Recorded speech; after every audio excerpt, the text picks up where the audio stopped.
Señor les bendiga, mis hermanos. Amén. Hoy es el último tema acerca de la reverencia. Alguien me preguntó, me dijo, hermano, ¿cuándo va a terminar de regañarnos? Pues es el último hoy. Vamos a leer, vamos a abrir nuestras Biblias en el libro de Génesis, capítulo 3, versículo 24. Génesis, capítulo 3, versículo 24. El tema, último tema,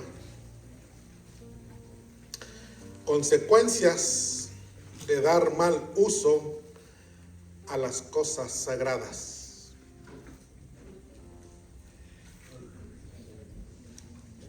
Ya todos lo tienen, Génesis 3, 24. Muy bien. Los que puedan ponerse de pie, por favor, se ponen de pie. Y antes de darle lectura a la palabra de Dios, oramos. Altísimo Señor, Dios Todopoderoso, nos acercamos una vez más por los méritos de nuestro Señor Jesucristo, nuestro Señor y Salvador, delante de tu presencia, oh Dios, agradecidos por tu amor, Señor, por tu bondad, por tu misericordia, Dios mío, mostrada hacia la humanidad, hacia cada uno de nosotros. Te damos la gloria, te damos la honra, oh Dios Todopoderoso, porque nos has amado desde antes de la fundación del mundo.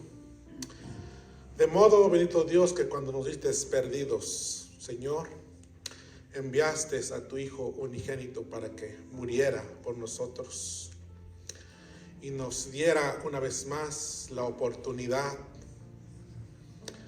de tener, Dios mío, esa relación contigo, de reconciliarnos, Dios mío, contigo siendo enemigos. Te damos gracias por tu Hijo Jesucristo, pero también te damos gracias por tu Espíritu Santo que mora, Dios mío, en nuestros corazones, para ayudarnos, bendito Dios, a seguir adelante en los momentos difíciles, en los momentos en que parece, bendito Dios, que se nos acaban las fuerzas. Tu Espíritu Santo es el que nos levanta, el que nos fortalece, el que nos anima. Te damos gracias, bendito Dios, en esta noche. Y ahora te pido, bendito Dios, que uses mi vida, mis labios, para proclamar, Dios mío, tu palabra. Para que tu palabra, bendito Dios, sea expuesta de una manera fiel. De una manera, Padre Santo, que pueda edificar nuestras vidas, bendito Dios. Hasta que lleguemos, Padre Santo, a la estatura del varón perfecto, a Cristo Jesús.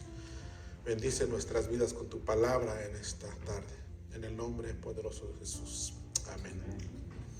Génesis 3, 24, lo leo una vez yo y después la segunda vez ustedes. Echó pues al hombre y puso al oriente del... lo vuelvo a leer. Echó pues fuera al hombre y lo puso al oriente del huerto de Edén, querubines y una espada encendida que se revolvía por todos lados para guardar el camino del árbol de la vida. Ustedes. Echó pues fuera al hombre y puso al oriente del huerto de Edén, querubines y una espada encendida que se revolvía por todos lados para guardar el camino del árbol de la vida. Muy bien, pueden ocupar sus asientos, mis hermanos. No sé si usted se preguntará, bueno, este versículo, ¿qué tiene que ver con las cosas sagradas? Pues vamos a aprender hoy algo muy interesante.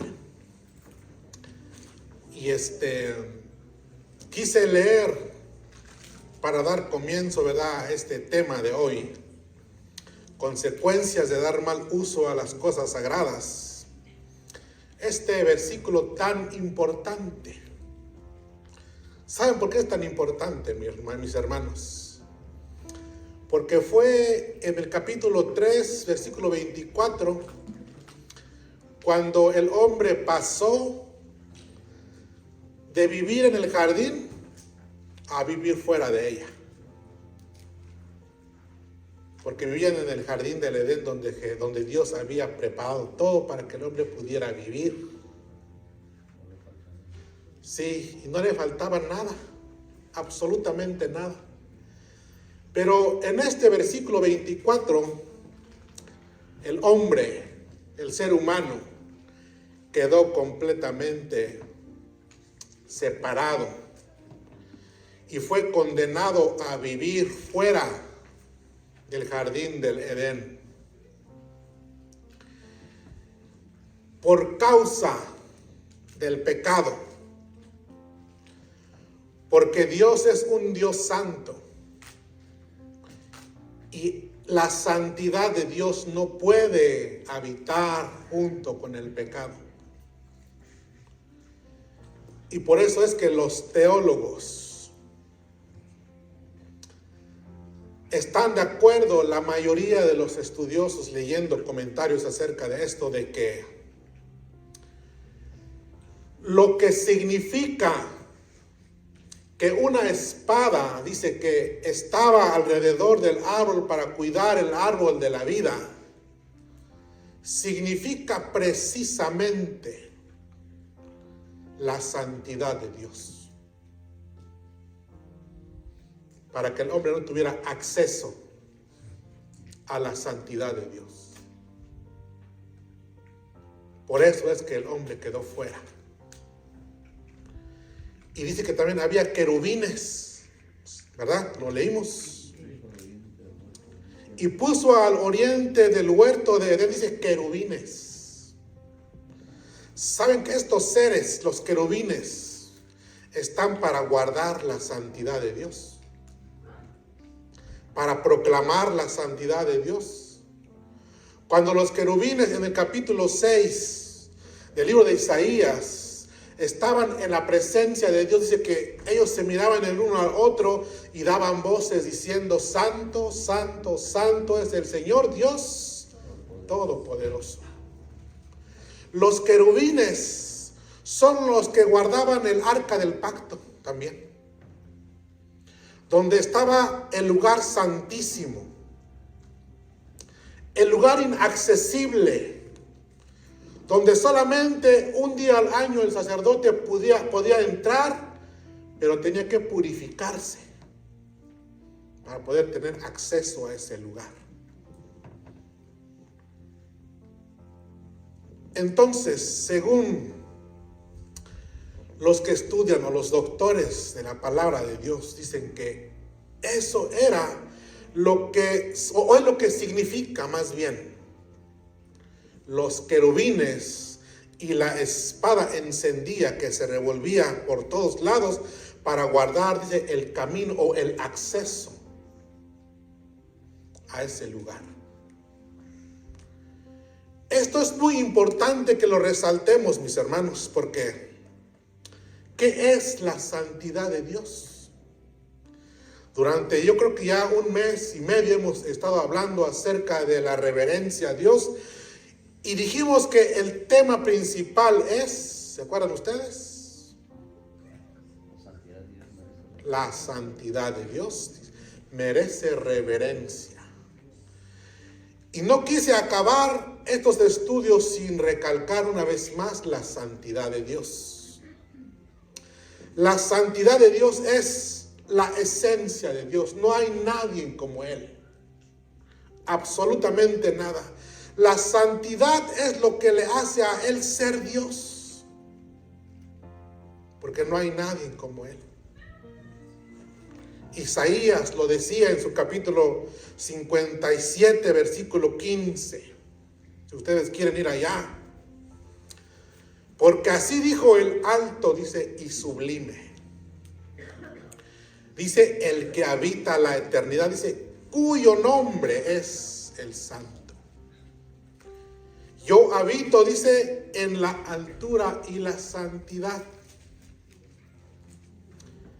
El nombre de Dios es según Isaías, es el santo. Y la santidad es lo que lo rodea, porque dice, yo habito en la santidad. Éxodo 15:11. Moisés estaba escribiendo y decía, ¿quién como tú, oh Jehová, entre los dioses? ¿Quién como tú, magnífico en santidad, terrible en maravillosas hazañas, hacedor de prodigios? Y como es un repaso, vamos a ir rápido.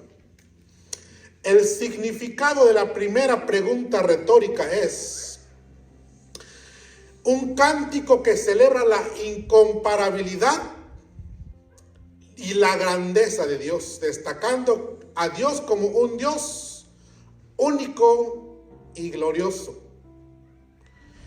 Esto lo podemos ver en el contexto de cuando el pueblo de Israel estaba en la tierra de Egipto, en la esclavitud. Porque se había dado cuenta Moisés que verdaderamente el Dios de Israel, el Dios nuestro, es incomparable. ¿Por qué? Porque había derrotado a cada deidad de los egipcios, de los más poderosos, supuestamente para ellos. Entonces, Moisés dice, ¿quién como tú, oh Jehová? Dice, entre los dioses. Dioses con letra minúscula, dioses, ídolos, estatuas que le atribuían poderes, pero que delante del Dios Todopoderoso quedaban como nada, dice el libro de Jeremías. No tienen poder ni para hacer bien ni para hacer mal, así es que no le temáis. Él es un Dios único, Dios grande entre los dioses. Y luego dice, magnífico.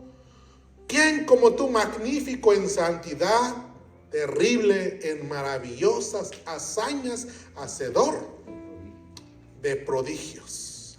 La segunda pregunta retórica es una pregunta que subraya la incomparabilidad de Dios,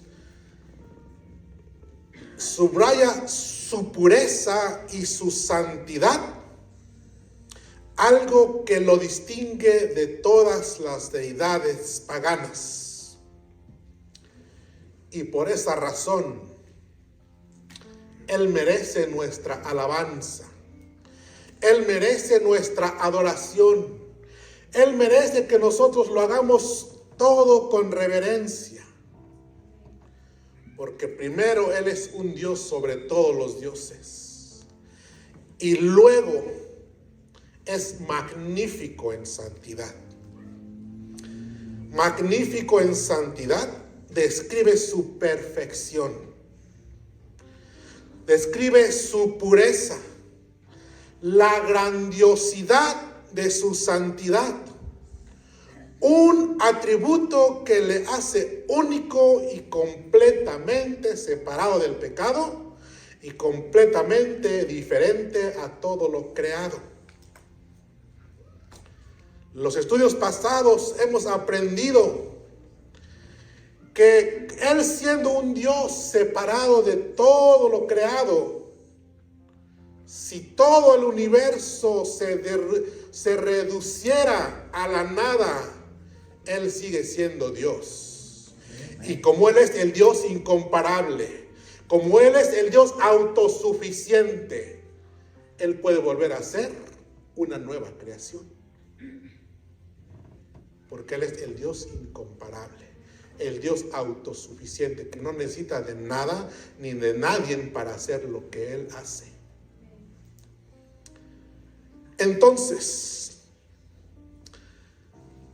leímos al principio del capítulo 24 de Génesis que Él puso al oriente del huerto del Edén, dice, querubines y una espada encendida que se revolvía por todos lados para guardar el camino del árbol de la vida. Quiere decir que el ser humano ya no tenía acceso a ese lugar. ¿Por qué?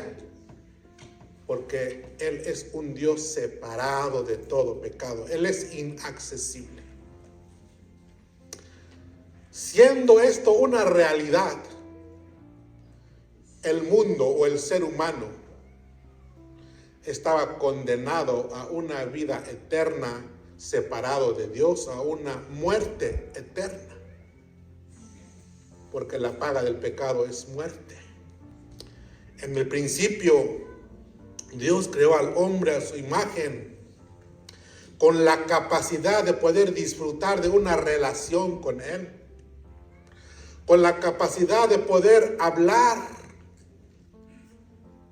porque dice que Dios se paseaba por el huerto.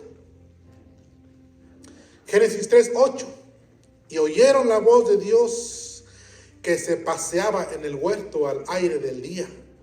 Cuando dice que oyeron la voz de Dios, mis hermanos, esto es muy importante, porque el hombre, el ser humano, tenía o conocía la voz de Dios. Por eso es que ellos, el hombre y Dios, podían comunicarse. No había barreras entre el Dios y el hombre, porque ellos podían escuchar su voz literalmente. Y cuando oyeron la voz, dice, de Dios que se paseaba al aire del día, el hombre y su mujer se escondieron de la presencia de Jehová entre los árboles. El hombre tenía esa cercanía con Dios, con su Creador. Pero la consecuencia del pecado fue la separación. El ser humano quedó sin el acceso a la presencia de Dios, condenados a caminar en la oscuridad. Por eso es que el apóstol Pablo, ¿qué dice? El apóstol Pedro. Siempre cambio los nombres de los apóstoles. Dice que nosotros somos el pueblo de Dios. Somos nación santa, pueblo adquirido por Dios para anunciarse las virtudes de aquel que nos llamó. ¿De dónde? De las tinieblas a su luz. De las tinieblas a su luz. Por eso es que el hombre sin Dios está condenado a caminar en tinieblas.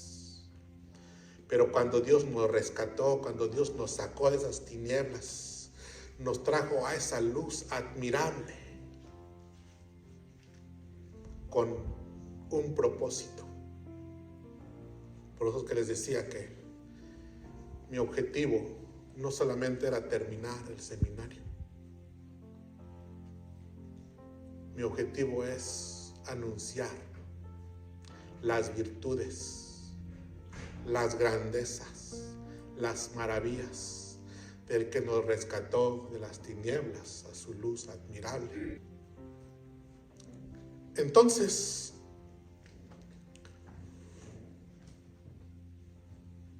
la humanidad quedó separado de Dios.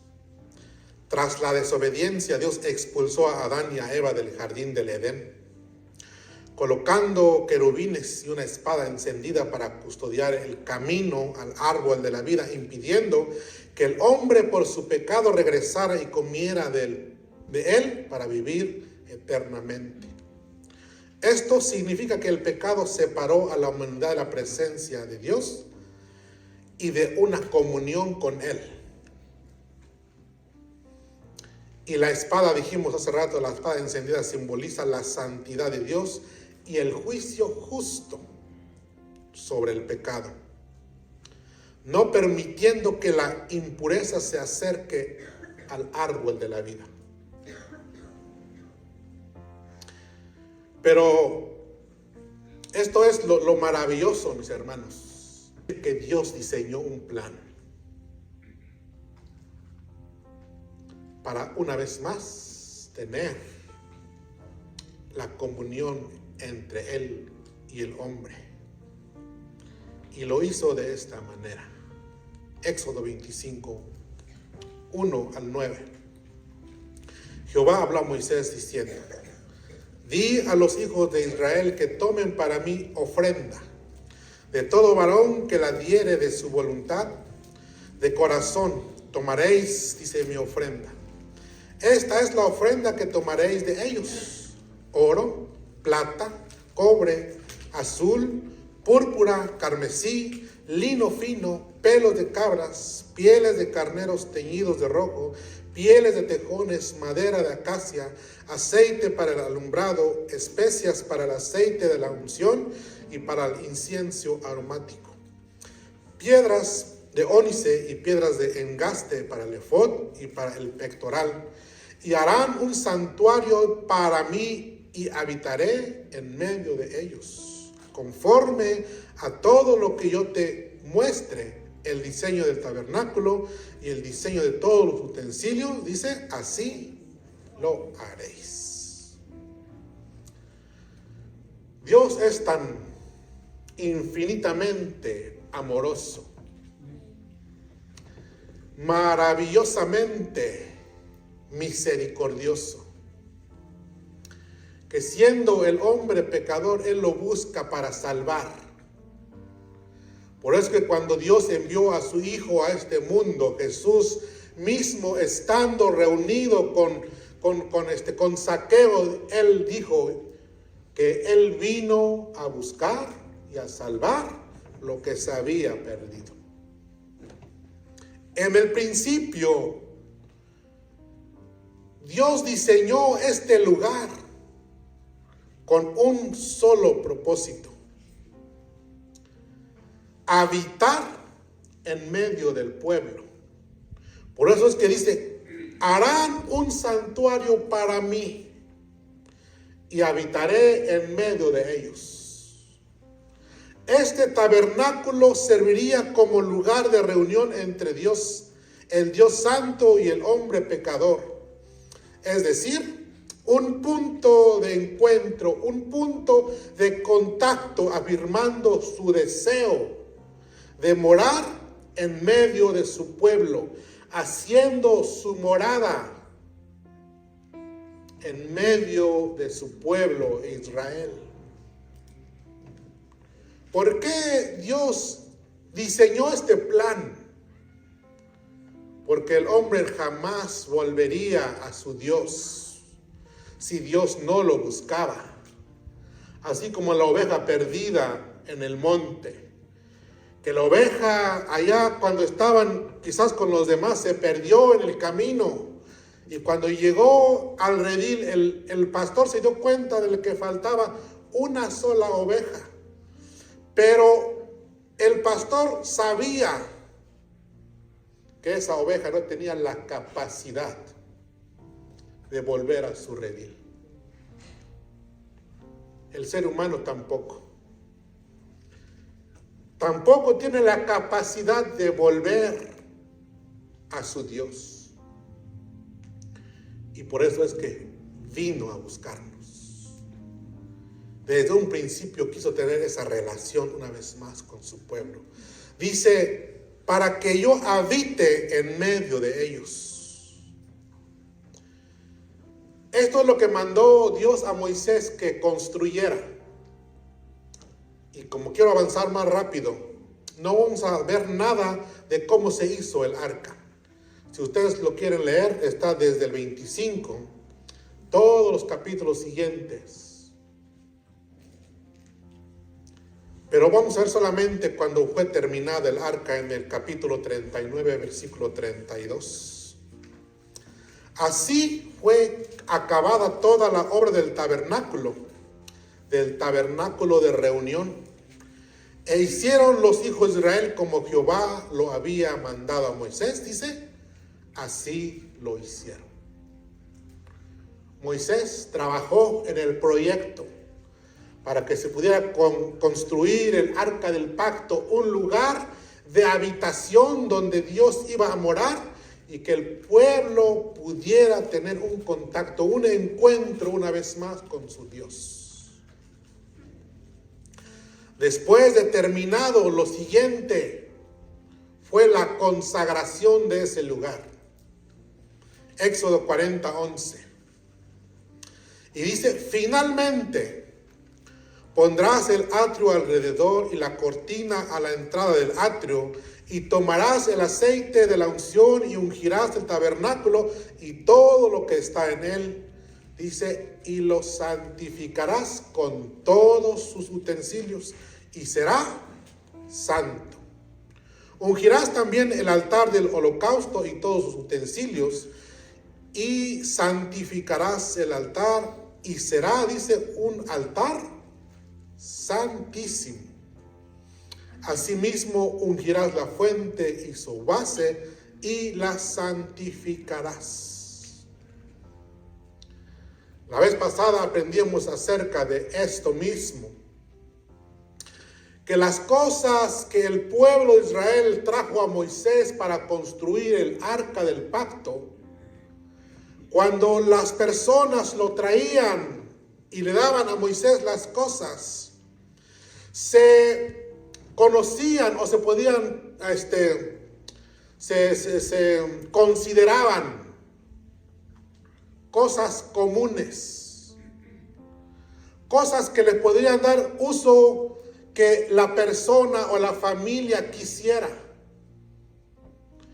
Pero cuando ya lo dieron a Moisés y construyeron el arca del pacto, esas cosas comunes pasaron a ser cosas sagradas. ¿Por qué? Porque Moisés, le dijo Dios a Moisés, tomarás el aceite de la unción, dice, y ungirás el tabernáculo y todo lo que está en él, dice, y lo santificarás con todos sus utensilios, y dice, y será santo. Pasan de ser comunes a ser cosas sagradas.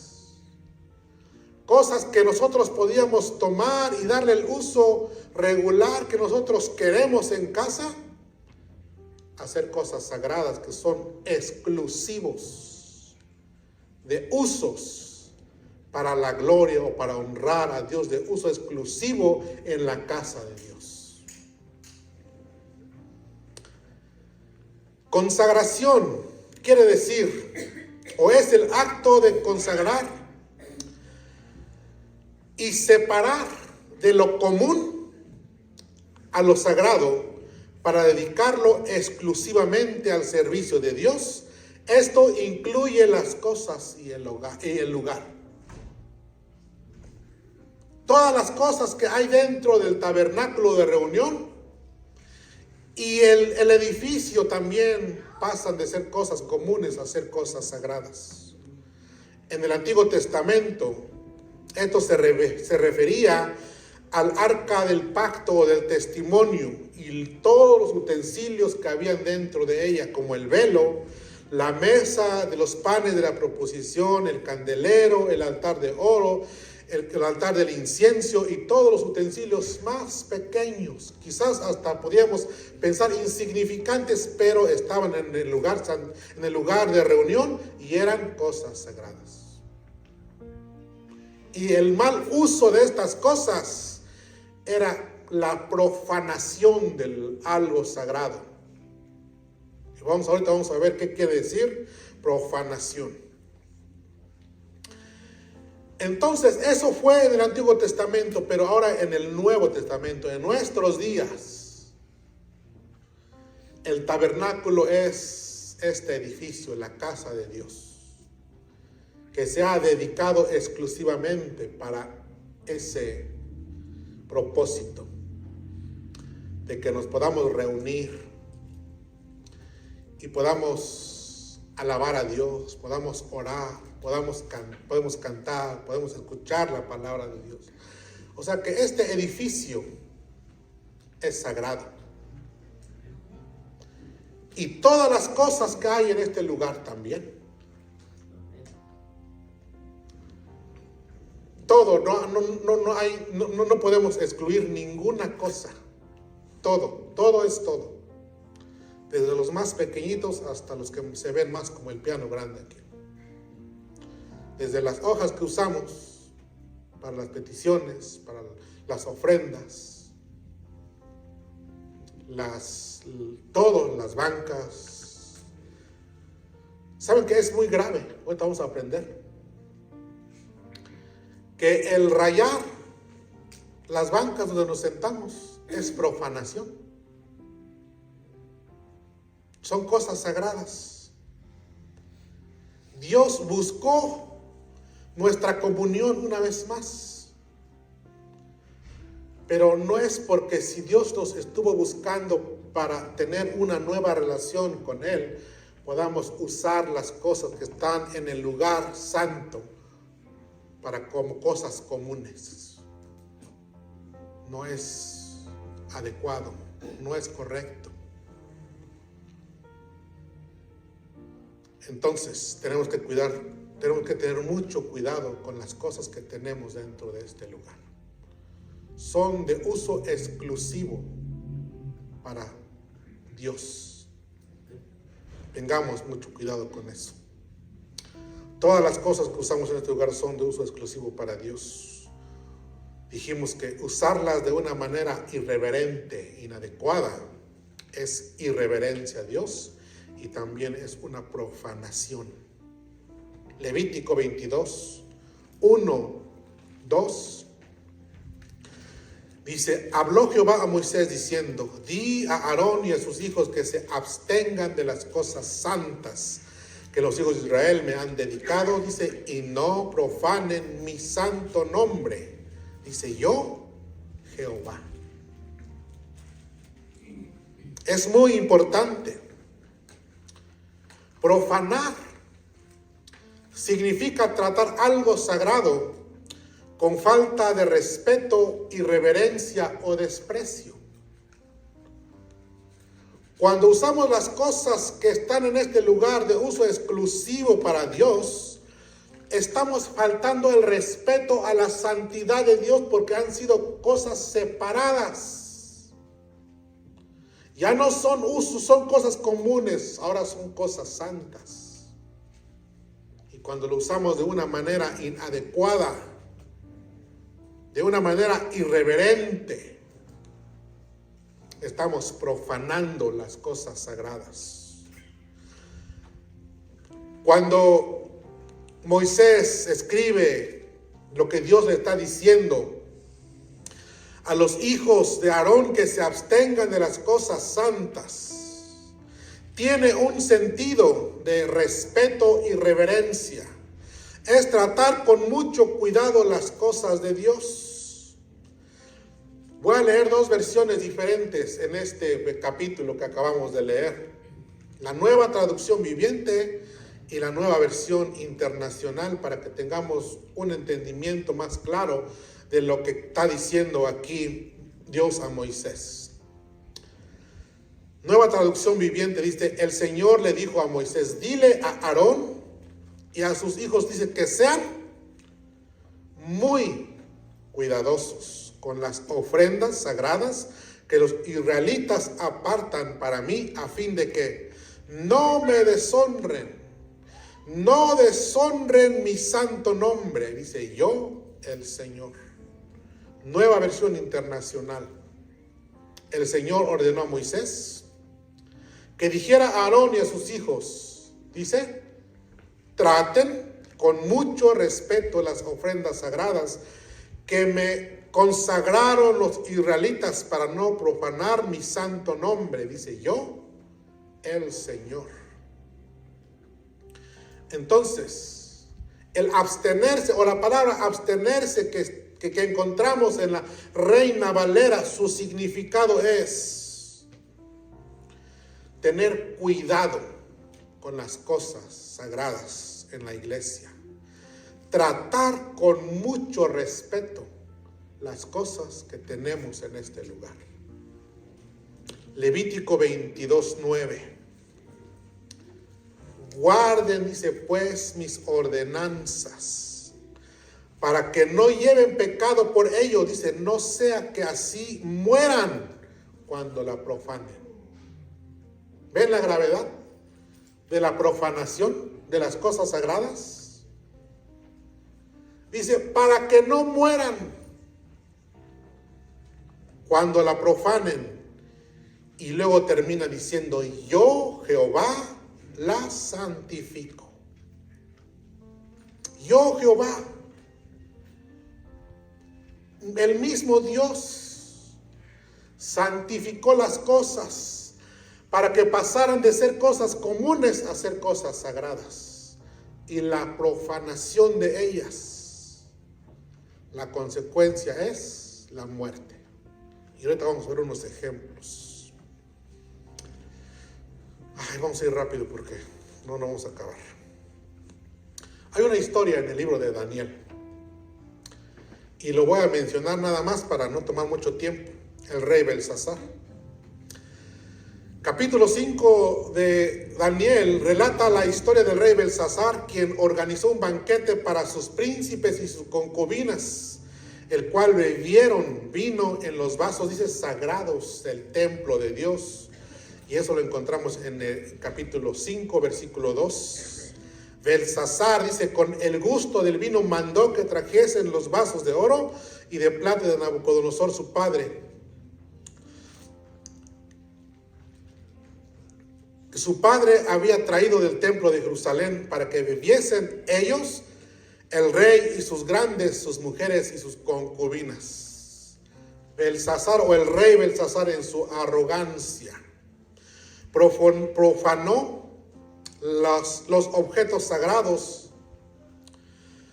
al servicio para ellos de una manera inadecuada, lo que causó la ira de Dios y posterior a ello su muerte, fin de su reinado.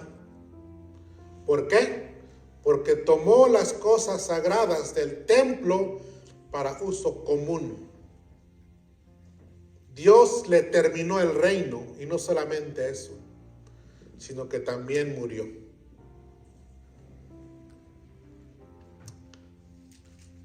Entonces, el rey Belsasar cometió el pecado más grave, el pecado del sacrilegio, algo que muy a menudo nosotros hoy en día no tomamos en cuenta. ¿Por qué? Porque usamos las cosas sagradas para uso común. Muchas veces pensamos, no, esto no importa. Sí importa, porque son cosas sagradas. El rey Belsasar cometió este grave pecado. El sacrilegio es la irreverencia a Dios. El sacrilegio es la irreverencia hacia Dios, lugar o cosa sagrada. Entonces el sacrilegio ocurre cuando una persona a propósito, no descuidadamente, sino a propósito, hace mal uso de un objeto consagrado, profanando así el lugar santo y las cosas sagradas. Entonces, la historia de Belsasar y su muerte sirve como una advertencia a todas las personas, incluyendo a nosotros, que usan de una manera irreverente las cosas de Dios. La palabra de Dios nos enseña que tratar con respeto, la palabra de Dios nos enseña a tratar con respeto y honra todos los objetos sagrados dedicados a Él. No debemos pues tomar las cosas sagradas de Dios como simples objetos, sino debemos recordar su verdadero significado e importancia. Ese es un primer ejemplo. La vez pasada hablamos acerca del dinero, y nomás lo voy a mencionar para pasar rápido. Hay una historia que encontramos en el libro de Hechos, en el capítulo 5, de Ananías y Zafira. Cuando Ananías dice que trajo la cantidad de un campo que él había vendido, pero que había mentido en su cantidad y había traído solamente una parte. Pero como ya lo había entregado a Dios, pasó de ser un dinero común que pudiera darle el uso que él quisiera a ser un dinero sagrado para uso exclusivo de Dios, y murió porque le dio un mal uso a ese dinero. Entonces, nosotros, cuando traemos nuestras ofrendas, nuestros diezmos a Dios, ya no nos pertenecen. Son de uso exclusivo para Dios. Y por eso que es muy importante que como líderes podamos tener la responsabilidad de poder usar las cosas o el dinero, las finanzas, de una manera adecuada. Por eso en el capítulo 6 de Hechos, cuando hubo una controversia entre la repartición de los bienes, dice que se buscaron a hombres de buen testimonio, llenos del Espíritu Santo y de sabiduría, a quienes encargaran este trabajo. Es muy importante que los que podamos o los que decidimos en cómo usar el dinero, las finanzas de la iglesia, podamos tener, ¿verdad?, la debida reverencia, dar el debido uso, porque ya no nos pertenecen, son cosas exclusivas de Dios. Seguimos, 1 de Samuel 5, 1 al 12.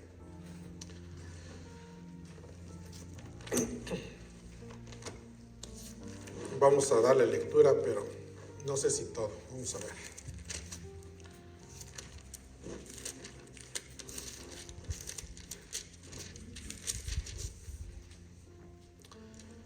Es una historia muy interesante que nos trae mucha enseñanza.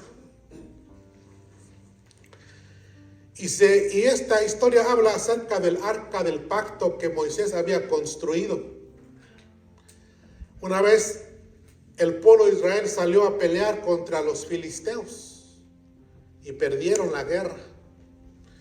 Entonces los filisteos dicen que se robaron el arca del pacto y se lo llevaron junto con ellos. Cuando los filisteos capturaron el arca de Dios, dice, la llevaron desde Ebenezer a Asdod, y tomaron los filisteos el arca de Dios y lo metieron en la casa de Dagón y lo pusieron junto a Dagón. Y cuando al día siguiente los de Asdod se levantaron de mañana, he aquí Dagón postrado en tierra delante del arca de Jehová, y tomaron a Dagón, dice, y lo pusieron una vez más en su lugar. Y volviéndose a levantar de mañana al día siguiente, dice aquí que Dagón, dice, había caído postrado en tierra delante del arca de Jehová, y la cabeza de Dagón y las dos palmas de sus manos estaban cortadas sobre el umbral, habiéndole quedado a Dagón el tronco solamente. Por esta causa, dice, los sacerdotes de Dagón y todos los que entraron en el templo de Dagón, dice, no pisan el umbral de Dagón en Asdod hasta hoy. Y esto es lo interesante, mis hermanos, desde el 6 para adelante.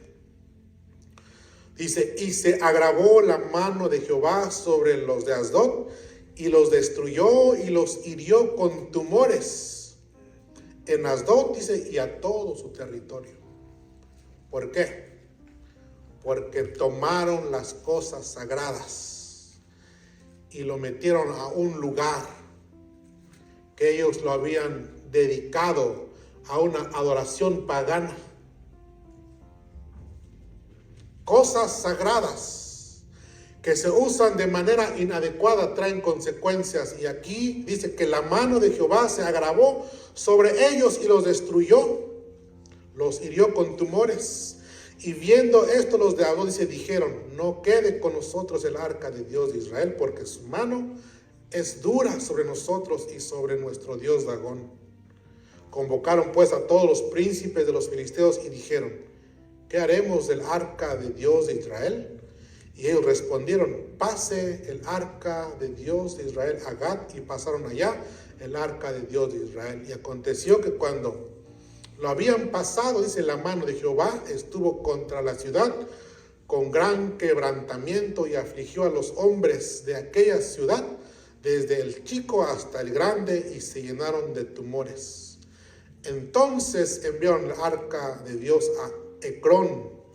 Y cuando el arca de Dios vino a Ecrón, los ecronitas, dice, dieron voces diciendo: han pasado a nosotros el arca de Dios de Israel para matarnos a nosotros y a nuestro pueblo.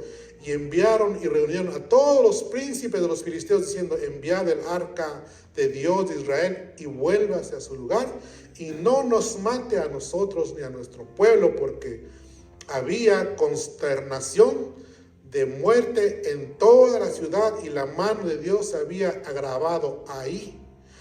Y los que no morían, dice, eran heridos de tumores, y el clamor de la ciudad subía al cielo.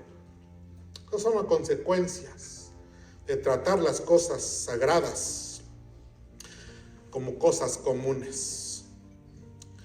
El 19. Nos vamos hasta allá porque si no, no acabamos. Entonces, dice, Dios hizo morir, dice, a los hombres de Bet-Semen, porque había, dice, mirado dentro del arca de Jehová. Hizo morir del pueblo, dice, a 50,070 hombres. Dice, y lloró el pueblo porque Jehová lo había herido con gran mortandad. Y dijeron los de Bet-Semes: ¿quién podrá estar delante de Jehová, el Dios santo? ¿Y quién subirá desde nosotros? Aquí ya la habían trasladado los filisteos a otro lugar. Y cuando dice que llegó a ese lugar, dice que la gente de ese lugar no tomó la debida reverencia con el arca del pacto. Dice que lo abrieron. Y al abrirlo y mirar dentro del arca del pacto, sucedió que Dios hizo morir, dice, al pueblo a 50,070 hombres. Imagínense, 70,050 hombres murieron en un solo día solamente porque abrieron el arca del pacto. Mirar dentro del arca del Señor o del pacto es una violación a su santidad, lo que causó gran mortandad, subrayando que la santidad de Dios debe tratarse con reverencia y no con curiosidad. Los habitantes de Semen, al ver el arca, mostraron una curiosidad irreverente, una falta de respeto por la santidad de Dios. No entendieron la naturaleza sagrada del arca, actuando con imprudencia y sufriendo las consecuencias. Es muy importante que nosotros aprendamos a tratar las cosas sagradas con el debido respeto, la vida y una debida reverencia. El 7, para ir avanzando más rápido. 1, 2. Vinieron los de Kiriat Jearim y llevaron el arca de Jehová y la pusieron en casa de Abinadab, situada en el collado, y santificaron a Eliezer, su hijo, para que guardase el arca de Jehová. Desde el día que llegó el arca a Kiriat Jearim pasaron muchos días. Y esto es lo importante, porque lo vamos a ver después. 20 años, y toda la casa de Israel lamentaba en pos de Jehová. El arca del pacto, después de que los filisteos lo regresaron, llegó a la casa de Abinadab. Y el arca del pacto estuvo en esa casa por 20 años. Y no sucedió nada. Y ahorita vamos a ver por qué. Vamos a 2 de Samuel para avanzar, porque si no, no vamos a acabar. 2 de Samuel 6. Dice, y se levantó David y partió de Baala de Judá, con todo el pueblo que tenía consigo, para hacer pasar de ahí el arca de Dios, sobre la cual era invocado el nombre de Jehová de los ejércitos, que mora entre querubines. ¿Ok? ¿Se acuerdan qué es lo que hablamos acerca de los querubines? Bueno, el nombre de Jehová de los ejércitos dice que mora entre querubines.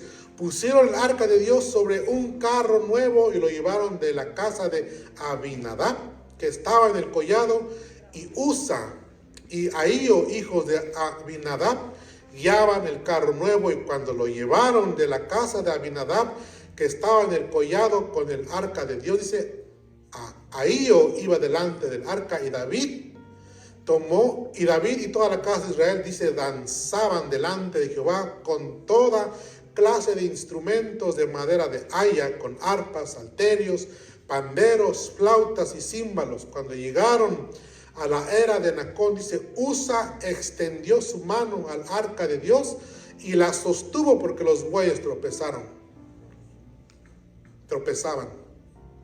¿Y qué pasó? Después de eso, el 7, el furor de Jehová se encendió contra Usa, dice, y lo hirió ahí Dios por aquella temeridad, y cayó ahí muerto junto al arca de Dios. Dos cosas que hicieron aquí, aunque era David que estaba trasladando el arca, hicieron dos cosas incorrectas, que le faltaron el respeto a Dios, que lo hicieron de una manera irreverente. La primera cosa es la forma incorrecta como estaban trasladando el arca del pacto. La manera correcta de trasladar el pacto no era con bueyes, no era con una carreta para jalar. Primera de Crónicas 15. Entonces, capítulo 15, versículo 2. Entonces dijo David, el arca de Dios, dice, no debe ser llevada sino por los levitas, porque a ellos ha elegido Jehová para que la lleven el arca de Jehová, dice, y les sirvan perpetuamente. Y de ahí nos vamos al versículo 12 del capítulo 15. Y les dijo, vosotros que sois los principales padres de las familias de los levitas, dice, santificaos vosotros y vuestros hermanos, y pasar el arca de Jehová, Dios de Israel, al lugar que le he preparado. Dios nos quebrantó por cuanto no le buscamos según su ordenanza. Así los levitas y los sacerdotes, y los levitas se santificaron para traer el arca de Jehová, de Dios de Israel, dice, y los hijos de los levitas trajeron el arca de Dios puesta sobre sus hombros en las barras, como que dice, como lo había mandado Moisés, conforme a la palabra de Jehová. Entonces dos cosas hicieron diferentes. Primero, estaban trasladando el arca de una manera inadecuada, porque la manera correcta es que los levitas la cargaran en sus hombros para llevar el arca. La segunda cosa que hizo mal aquí, segunda de Samuel 6:7, donde encontramos lo que acabamos de leer hace rato, el furor de Jehová se encendió contra Usa y lo hirió ahí Dios por aquella temeridad, dice, y cayó ahí muerto junto al arca de Dios. Temeridad significa irreverencia, error o imprudencia, que implica, dice, rechazar la voluntad de Dios. Es una actitud de desobediencia y desafío a las normas establecidas por Dios. Pero algo interesante que no dije la otra vez aquí, es que el nombre Usa significa fuerza. Y según los que analizan, los que estudian las palabras, los nombres de las personas, dice que Usa cayó muerto en ese lugar por la actitud con que quiso detener el arca de Jehová. Y dicen que esta fue la actitud de él, porque su nombre es significado fuerza. La intención o el pensamiento de Usa dice que corrió para detener el arca de Dios para que no cayera al suelo. Pero no era una actitud reverente, sino que el pensamiento, lo que él tenía en su mente, en su corazón, es que Dios no fue suficiente fuerte para que no dejara caer el arca del pacto y yo la detuve. Por eso, la actitud, porque su nombre significa fuerza. Él confió en sus propias fuerzas para detener la presencia de Dios. Y no es así. Por eso dice que Dios se encendió en su fuerza, se enojó y hirió a Usa por aquella temeridad o por aquella irreverencia, por aquella imprudencia, por aquella desobediencia, por aquella actitud de desafío a las normas establecidas por Dios. Dios, viendo la irreverencia de Usa, Dios mismo le quitó la vida en ese mismo momento. Entonces, este es un evento clave en la palabra de Dios que destaca la santidad de Dios y la importancia de obedecer sus mandamientos al pie de la letra. Es muy importante.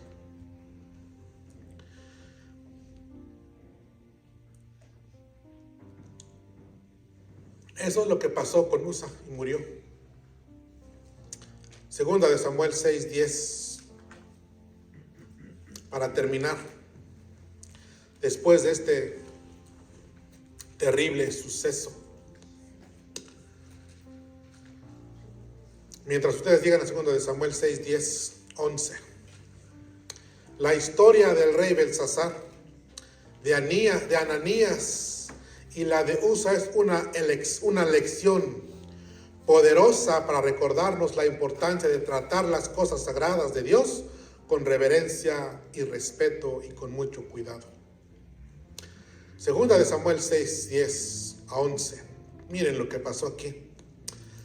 De modo que David dice, no quiso traer para sí el arca de Jehová a la ciudad de David y la hizo llevar David a la casa de Obed-Edom Geteo.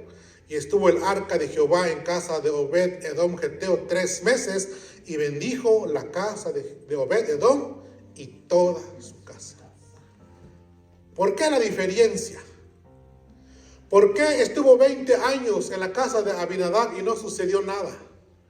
Ahora trajeron el arca del pacto a la casa de Obed-Edom solamente 3 meses y dice que Dios bendijo la casa de Edom y a todo lo que él tenía.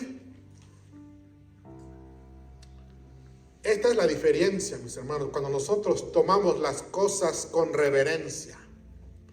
Es evidente, es notable que Obed-Edom tomó las cosas sagradas, las cosas de Dios, de una manera reverente. Y cuando tomamos las cosas de manera reverente, dándole la importancia que se merece, recibimos en vez de muerte, bendición de Dios. Entonces, el tomar las cosas sagradas de manera reverente es bendición para nosotros. Esto debe de llevarnos a reflexionar sobre cómo honrar y respetar a Dios, cómo tratamos las cosas que son exclusivos para uso de Dios. No debemos tomar las cosas sagradas de Dios como simples objetos, sino debemos recordar su verdadero significado e importancia. Terminamos. Como iglesia, mis amados hermanos, cuidemos de tratar las cosas de Dios con reverencia, con mucho respeto y con la santidad de vida. Porque también nuestro cuerpo, tampoco no lo mencioné la última vez, pero nuestro cuerpo es templo y morada del Espíritu Santo. Somos utensilios en las manos del Dios vivo. Somos herramientas que Dios puede usar. Les cuento un pequeño testimonio y termino. En estos días yo estaba orando y le decía a Dios que Dios use mi vida para servirle, para agradarle, que use mi voz, que use mis manos, que use todo lo que yo soy para la gloria, para la honra de su nombre. ¿Y saben qué pasó? Estando yo en ese momento de oración, esto fue lo que vino a mi corazón. Verdaderamente quieres ser un vaso, un utensilio separado, consagrado para la honra y la gloria de mi nombre. Me vino a la mente el instrumento que siempre uso. El instrumento que yo uso no tiene voluntad.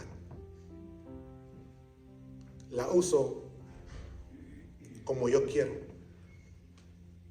Mi instrumento no me dice, no me toques así. No me hagas esto. No me hagas aquello. La batería, a Cintia no dice, hey Cintia, no me pegues fuerte. No tiene voluntad. La podemos usar, lo podemos usar como nosotros queremos.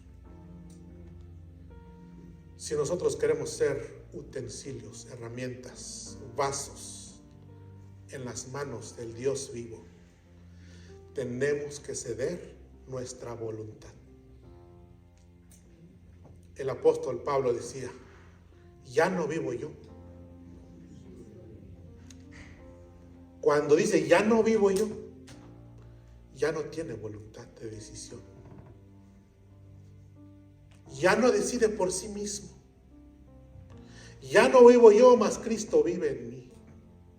Si Cristo vive en mí, si Cristo vive en usted, usted ha cedido su voluntad a Él, ya no puedes decir, Dios, no me uses de esa manera. Ya no decidimos por nosotros mismos. Cristo vive en nosotros. Y cuando Cristo vive en nosotros, mis hermanos, ahora reflejamos a Cristo en nosotros. Nuestro cuerpo, nuestros miembros son partes de nuestro cuerpo consagrados a Dios. Entonces el apóstol Pablo decía, ya no uses tus miembros, ya no uses tus manos para la iniquidad, para el pecado. Ya no lo uses para eso, porque ya son cosas consagradas a Dios. Nuestro cuerpo es el templo del Espíritu Santo y ya no decidimos por nosotros mismos. Cuidemos nuestros ojos, cuidemos nuestras manos, cuidemos todo nuestro ser, porque ya no nos pertenecemos. Somos exclusivos para Dios. Aleluya. Altísimo Dios, te damos gracias en esta noche. Te honramos, Señor, y te bendecimos. Te damos la gloria, Señor, te damos la honra. Pues tú has sido tan maravilloso para con nosotros, tú has sido bueno, tú has sido misericordioso. En esta tarde, bendito Dios, venimos delante de tu presencia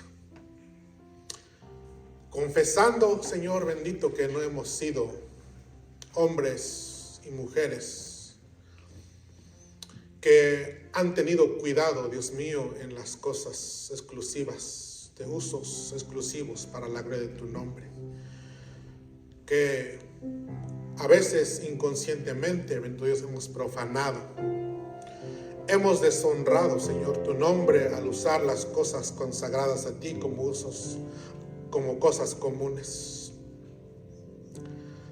Te pedimos, bendito Dios, que perdones nuestra irreverencia, Señor, y nos ayudes de manera que te podamos honrar y te podamos glorificar, Señor, con todo lo que nosotros somos. Que podamos presentar, Dios mío, nuestros cuerpos, nuestros miembros como sacrificio vivo, como sacrificio santo, como sacrificio agradable a ti, Señor Jesús.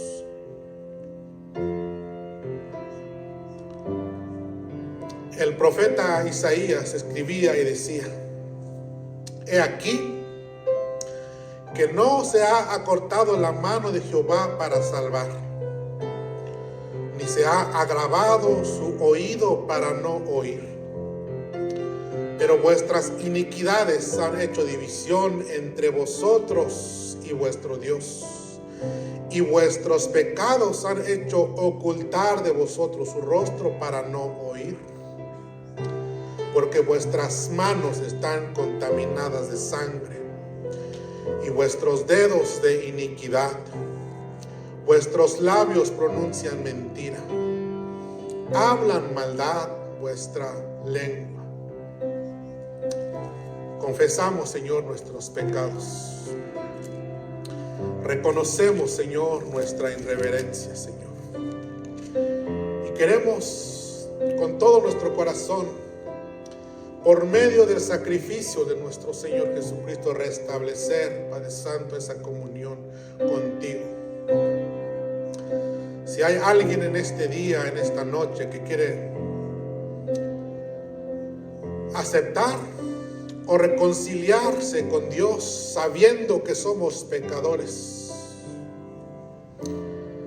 la palabra de Dios dice así, de esta manera: venid luego, dice Jehová, y estemos a cuentas. Si vuestros pecados fueren como la grana, como la nieve, serán emblanquecidos. Si fueren rojos como el carmesí, vendrán a ser como blanca lana. Si quisiereis y oyereis, comeréis el bien de la tierra. Si no quisiereis y fuereis rebeldes, seréis consumidos a espada, porque la boca de Jehová lo ha dicho.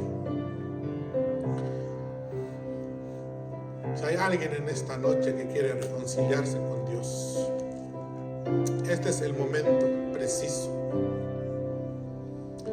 para que una vez más pueda tener esa comunión con Dios, y que los pecados no hagan separación entre Dios y nosotros.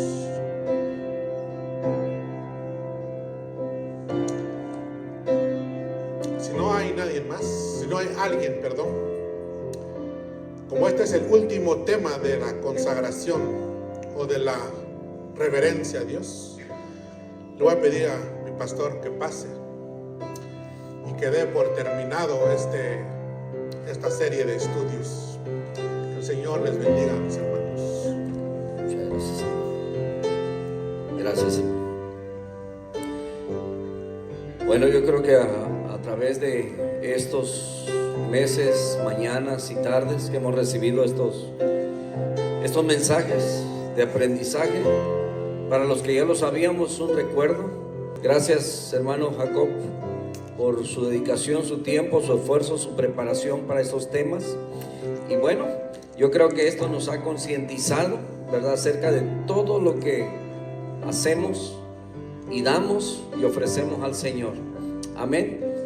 Amado Dios, te damos muchísimas gracias. Gracias porque hablas a nuestro corazón, Señor. Yo creo que todos aquellos que en algún momento hemos sentido, Señor, o hemos sido conscientes de que hemos incurrido en muchas faltas, amado Dios, te suplicamos nos perdones, nos limpies, que pases por alto, Señor, todas esos pecados que hemos cometido. Te damos muchas gracias porque has tenido misericordia de nosotros.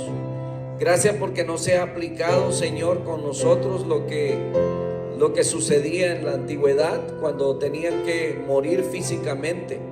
Pero al incurrir nosotros, Señor, en esas faltas, quizás no morimos físicamente, pero sí dentro de nosotros, nuestra alma, nuestro espíritu sufre juicios y se van apagando.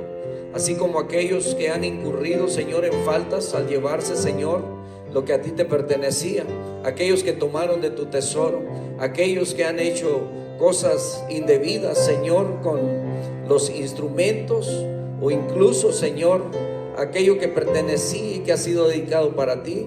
Quizás han sufrido juicios y ni siquiera nos hemos dado cuenta. Pero mi Dios amado, te suplicamos una vez más y te damos gracias, Padre Santo, porque nos recuerdas siempre tu palabra, la reverencia con la cual nosotros debemos acercarnos a ti. Perdónanos una vez más, Señor. Llévanos con bien, con tu bendición, Señor, a nuestros hogares. Permítenos tener, Señor, descanso en el nombre de Jesús. Y que nuestra vida cada día, Señor, se consagre más y más a ti, pues tú vives en nosotros. A ti sea la honra y la gloria para siempre. En Cristo Jesús hemos orado.